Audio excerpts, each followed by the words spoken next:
My name is Massimo Spadoni. I'm a researcher of the Italian National Research Council, and I am project manager of TECO.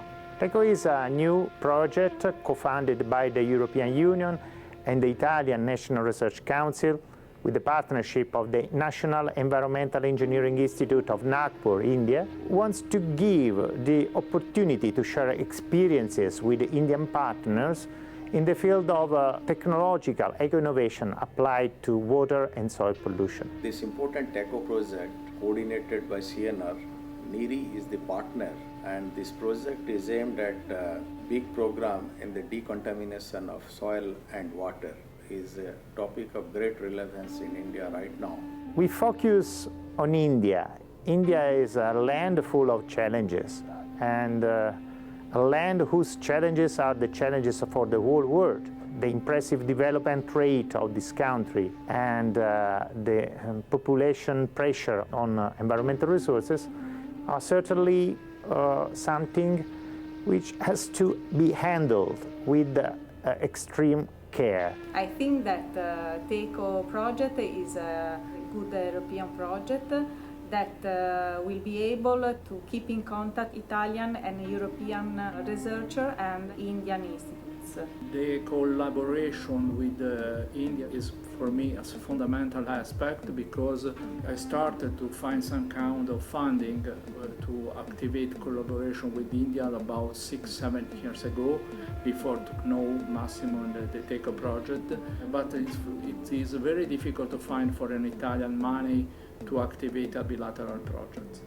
We give some grants, organize networking between Indian and European partners. And above all, we provide matchmaking activities in order that European researchers and technicians may find the right Indian partner for developing their proposals. Our topic was the use of plants in order to phytoassist bioremediation of contaminants. I have been addressing the issues of plants and the chemical environment.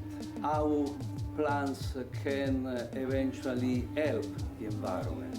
They can extract, for example, heavy metal.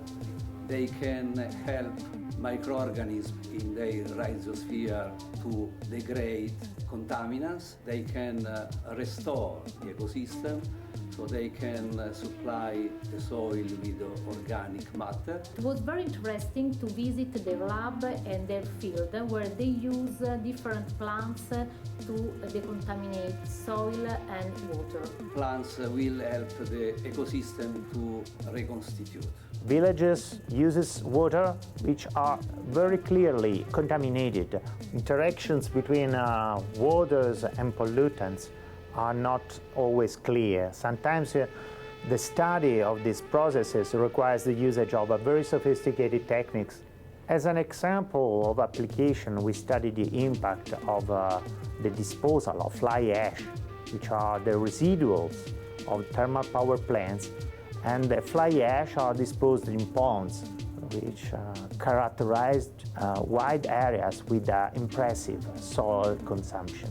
We tried to understand what are the possible alternate solutions to face this situation. Actually, the project is focused on contaminants derived by metal ions on water and soil, and the and long-term method are actually estimated in terms of modification of RNA determined by using next-generation sequences and genomic sequences.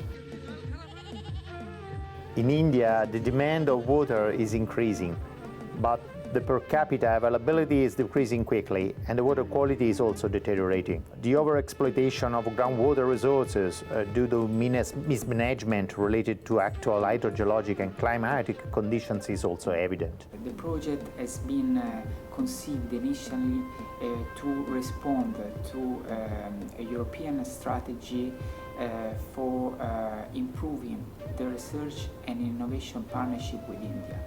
The political and scientific relationships between Europe and India are very strong. I wish that this TECO project is a big success, and it is not going to be the end, but rather it is a beginning for a bigger cooperation between European Union and Indian researchers and other stakeholders. And together we can solve the problem of contaminated soil and water in India.